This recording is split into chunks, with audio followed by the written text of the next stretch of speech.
Professora, boa tarde. A respeito do trabalho para a gente fazer, eu escolhi esse laboratório virtual de matemática, né? Eu achei ele muito interessante e eu vou fazer a análise dele então. Eu espero que seja dessa forma, conforme a senhora pediu, né? Eu estou aqui também com o PDF que você deixou disponível lá aberto, né?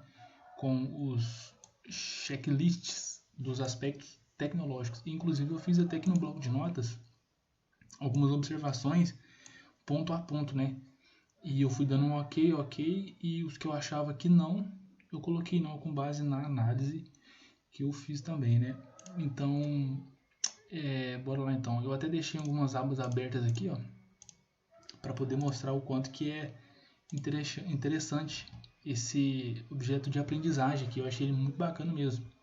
Achei ele muito bacana. Então, se a gente observar, ele tem aqui para os anos iniciais, ele tem do sexto ao nono ano várias e várias funções que realmente dá para poder pegar como aprendizagem, aprender mesmo, ensinar os alunos. Ensino médio, algumas coisas de estatísticas do Excel, né, modelagem, matemática na graduação, que isso aqui também eu achei muito interessante. Mas pegando aqui nos anos iniciais, com base nos checklists, né, para a gente poder analisar, o primeiro ponto aqui eu coloquei ok. Por quê? Porque ele tem sim a possibilidade de ser usado em diferentes ambientes de ensino, né? Como a gente já viu que tem a possibilidade de ser usado nos anos iniciais, do sexto ao nono ano, ensino médio e até na graduação. Por isso, um ponto positivo aqui, então eu coloquei um ok. No segundo ponto aqui, eu coloquei um ok também, que é a capacidade de ser reaproveitada em diferentes contextos de aprendizagem, sem a necessidade de ser redesenhado, de modo a enquadrar-se no novo contexto. Então, sim, ele também possui essa capacidade de ser reaproveitado, que é um ponto muito interessante. No terceiro ponto, eu coloquei não. Aí, do porquê que eu coloquei não? Porque aqui está falando assim, que está ligado ao fato dos objetos de aprendizagem serem identificados pelos metadados, os quais tornam ilocalizáveis mesmo em lugares remotos. E, de acordo com os meus conhecimentos, por que eu coloquei não aqui? Porque, por exemplo, na empresa que eu trabalho hoje, não é qualquer site que a gente consegue acessar. E esse site aqui, ele não tem o certificado HTTPS, que precisaria ter, por exemplo, se eu fosse abrir ele na empresa onde eu trabalho, na rede de lá, né? Na internet de lá, então não ia aceitar. Aqui em casa, como a rede doméstica, abriu tranquilamente, mas se fosse para eu abrir no meu trabalho, por exemplo, que a gente usa uma rede cadeada lá, né? Tem segurança e todas as normas, esse site aqui não abriria. Então eu acredito que nas escolas também, dependendo da escola, pelo Wi-Fi abre, né? Mas dependendo da escola, eu acredito que não. Então, aqui no terceiro ponto, eu coloquei que não, né? Que infelizmente. Mas no quarto ponto aqui, eu coloquei não também. Implica na possibilidade da utilização por pessoas com necessidades especiais decorrentes de limitações sensomotoras. Eu fiz até uma pesquisa para saber o que é esse sensório motores aqui, e eu acredito também que não, viu? Eu acredito que uma pessoa com esse problema aqui não vai conseguir utilizar esse site, né? Bom, pelo menos no meu ponto de vista da análise que eu fiz dele, né? Certo? Bom, quinto ponto eu coloquei ok, que é a facilidade de poder ser utilizado com pequenos ou grandes números de usuários. Sim, eu acredito que sim, acredito que esse site aqui ele tem essa possibilidade, né, de ser usado com um pequeno público ou com um grande público também, certo?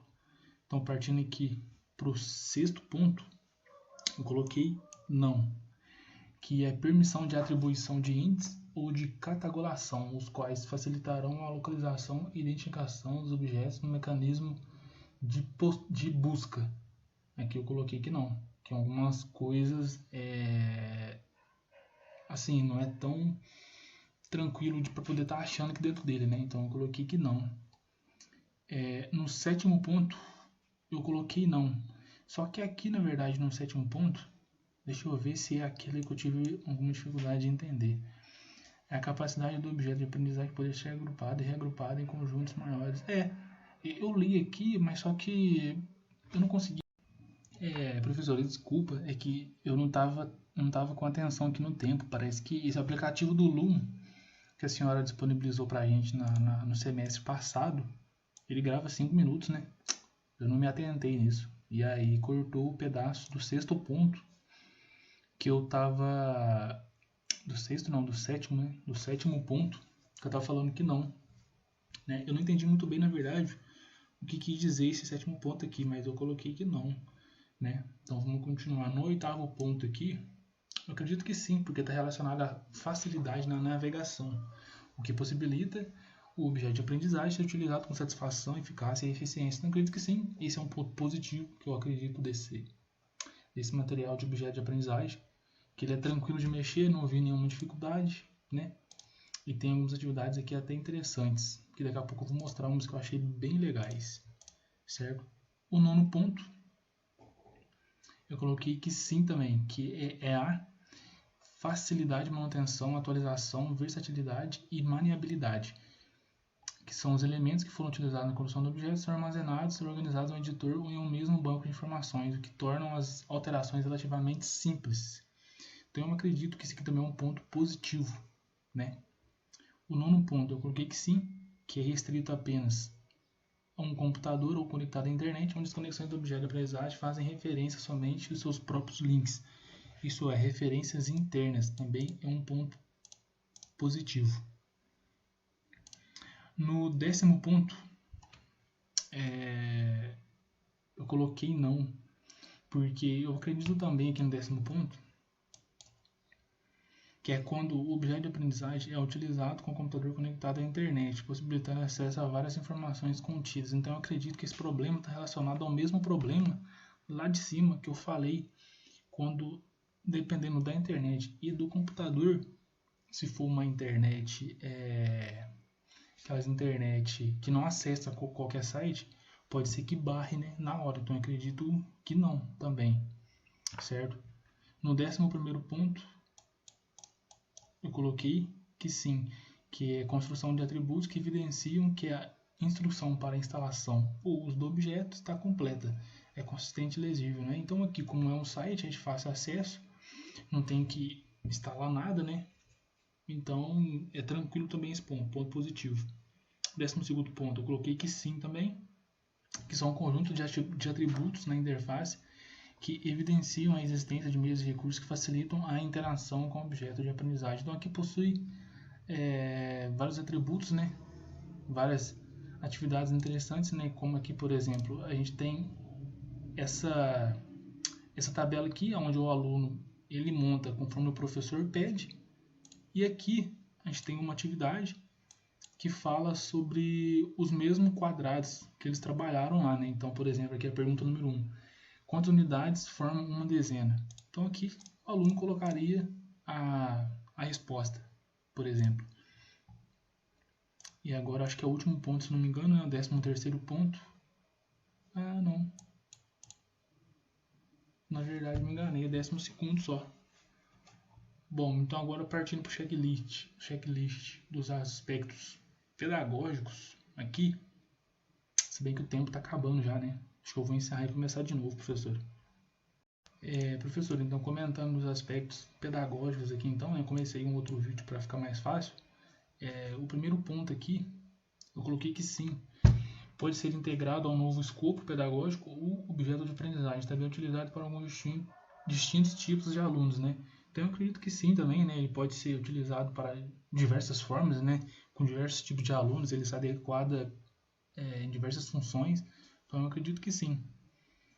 O segundo ponto eu coloquei sim também, que é a possibilidade de um envolvimento do estudante com o conteúdo de alguma forma, podendo ver, ouvir ou responder a algum evento em resposta a uma interação com o objeto de aprendizagem, né? E aqui ele dá algumas opções, né? Que são os graus de interatividade. Eu acredito que esse site ele apresenta uma média de interatividade, né? Permite a descoberta guiada nem baixa e nem alta também, né? Porque ao mesmo tempo que ele é simples, né? Então aqui a gente pode ver, ó, coloque o número referente à quantidade. Então ele possui algumas coisinhas aqui, por exemplo, está errado, né? mas ele é bem tranquilo, mas pode ser que também seja para algumas pessoas de difícil aprendizagem, né? Mas enfim, aqui eu coloquei que é ok, né? Terceiro ponto eu coloquei sim e não. Exprime a obtenção e a condição independência pessoal do papel ativo do estudante, né? Eu coloquei que sim e não, que ao mesmo tempo ele pode exprimir ao máximo também, né, o conhecimento do estudante, ele pode sugar ao máximo, mas também nem tanto assim como a gente espera, né? Então eu coloquei sim e não. É um ponto positivo, mas também um ponto negativo, porque ele não vai, né, exprimir tudo do aluno, né? Todo o conhecimento do aluno também. O quarto ponto eu coloquei sim, seus usuários, incluindo o professor, precisarão trocar ideias para trabalhar coletivamente, né? Sim, né? Porque dependendo da atividade, pode ser em grupo, pode ser individual, então eles vão ter que discutir entre si para descobrir o que melhor apresentar para os alunos. No quinto ponto, eu coloquei sim também, que criar condições que possibilitam a reflexão sobre o que ele está fazendo. Também coloquei que sim, é um ponto positivo. Sexto ponto, eu coloquei que sim, que permite a utilização em tarefas de ensino de aprendizagem de maneira consciente e coerente com outras atividades dinâmicas. Também é um ponto positivo no meu ponto de vista, né? No meu modo de ver. Sétimo ponto, coloquei que sim, que é a capacidade de ser envolvente, atrativo e contextualizado. Apresenta aspectos motivacionais, amigável ao usuário, estimula o desejo de aprender, respeitando as individualidades. Bom, eu acredito que sim, né? Eu acredito que ele não seja tão amigável, no meu modo de ver. Eu acredito que ele não seja tão amigável assim, ó. Sim, mas é fácil, né? É intuitivo, é interativo, né? Aqui, por exemplo, aqui eu achei interessante, se a gente digitar o nome de alguma fruta, ele aparece. Vamos digitar aqui, então, banana. Banana. E carregar, ó, ele nos dá uma imagem, né? Então aqui a gente pode desenvolver várias tarefas com ele, que é bem interessante também. Sétimo ponto. Então, no oitavo ponto, eu coloquei que sim, não depende de outro objeto de aprendizagem para fazer sentido, né? É só ele, não depende de outra aplicação. Então, um ponto positivo. Nono ponto, coloquei que sim também, possui atividades estruturadas em torno de um tema, fazendo referência ao universo dos alunos. Sim, aqui a gente tem diversos temas, né? Então, dependendo da aula, você pode escolher um tema e apresentar em cima daquilo, que é outro ponto positivo no meu modo de ver. E aqui no décimo, tá, esse aqui que eu não consegui entender também o que estava falando, né? Modularidade, apresenta-se em módulos independentes e não sequenciais. Aqui eu confesso que eu não entendi o que quer dizer isso aqui. De verdade não consegui entender muito bem. Então eu coloquei aqui, ó, né, na minha colinha, não consegui entender, de fato. E o tempo está acabando de novo.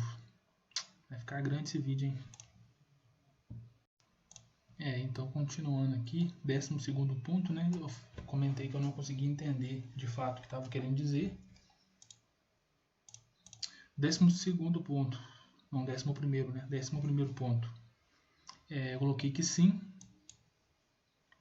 que é a organização dos conteúdos numa estrutura que pode funcionar como uma âncora, ou um botão menu auxiliar, ou uma árvore de navegação rápida, né? Ele possui esse tipo de sistema, o que é muito interessante. 12º ponto, eu coloquei que sim também, que é o controle, a capacidade de seguir a utilização e a interação com o aluno, com o conteúdo, e a utilização dessa informação para o formador e a entidade gestora da formação. O 13º ponto, eu coloquei que sim também, suporte para os objetivos de aprendizagem, factível, que pode ser alcançado, esclarece o que espera e seja aprendido. O aluno deve ser consciente do que ele tem que aprender. Mas aqui também eu observo que é muito de acordo com o que o professor vai ensinar e o que é a matéria dele. Então pode ser sim e pode ser não também. No 14º ponto, eu coloquei que sim, que é a sociabilidade, né? A habilidade de ser cooperativo com relação aos outros ambientes de aprendizagem e favorecer uma interdisciplinaridade de áreas através do conteúdo nele abordado. Eu coloquei que sim também, um ponto positivo. No 15º ponto, desenvolvido com uma perspectiva que leva o aluno a refletir e a posicionar-se diante do que ele aprende. Então, sim, também é um ponto positivo, né? Estimula no desenvolver a capacidade de análise e a visão estratégica, competências essenciais para a formação. No 16º ponto, atende um objetivo educacional de fácil navegação, também, ponto positivo, apresenta ainda qualidade nos recursos de ajuda da interface. Aqui nem tanto, sim e não, né? 17º, sim. Tempo de aprendizagem é o tempo de duração estimado para o desenvolvimento da unidade adequado ao tempo disponibilizado ou determinado. Bom, aqui não sei se é realmente o que eu entendi, né? Mas ele não tem um tempo para cada atividade, né? Conforme o aluno aprende, né? Então é um ponto positivo. 18º ponto deve permitir a identificação do ambiente educacional e do modelo de aprendizagem que ele privilegia. Coloquei que sim também. 19º ponto. Qualidade de informação e precisão de conteúdo. Ele pode apresentar conteúdos corretos, fontes fidedignas, carga informacional compatível e pertinente. Também, né, um ponto positivo. Agora, uma coisa que eu não sei é se, com relação às... Quando a gente navega aqui no ensino médio, se condiz com a realidade hoje, né? Algumas coisas aqui, lógica, geometria, funções, mas ele é muito bacana, ele tem muita coisa. Estatísticas de Excel, aí logicamente o professor também tem que saber de Excel para poder ensinar, né? Mas é muito bacana. E o último, que é o 20º ponto, eu coloquei sim e não. Porque coloquei sim e não. Após realizar uma primeira atividade, o aluno é direcionado automaticamente para uma atividade seguinte. Bom, aqui é o X da questão, porque algumas atividades sim e outras não, como aqui, por exemplo. Essa aqui ele pede para o aluno fazer uma montagem conforme o professor pede. Vamos supor que o professor pede para ele fazer uma montagem, arrasta um quadrado para cá. E aí ele arrasta e faz a atividade. Atividade não, o exercício, né? A matéria. E aqui ele tem a atividade com base no que ele montou aqui, mas nem todos aqui, esse aqui, por exemplo, é só esse, é único, não possui, né? O que seria interessante todos ter. Então, por isso aqui eu coloquei sim e não. Se o aluno não atingir resultados satisfatórios esperados, certa pontuação, por exemplo, pode ser redirecionado para outras atividades. Não, então ele não tem isso, né? Ele tem só a parte que vai ensinar, mas não tem a parte da atividade. Mas, enfim, a avaliação minha, professor, é essa. Certinho?